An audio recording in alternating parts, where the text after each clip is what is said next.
Vă salută Uraganul, dragi prieteni, vreau să vă spun că am revenit cu ceva în forță după o mică sau scurtă pauză, să-i spun așa, de 2-3 săptămâni, că n-aveam cum să stau mai mult să nu vă prezint ceva nou.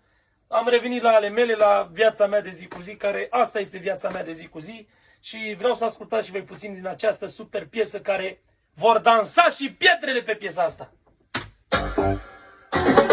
Am luat cina cu vecina, mi-a crescut adrenalina, arată ca balerina, cum să nu mai ia inima. E frumosă, fo, arată ca pe TikTok și șade bine pe tot, subțirică la mijloc, mi-a pus la inimă. Halima mor, filima mor, amor, în dormitor. Halima mor, filima mor, amor, în dormitor.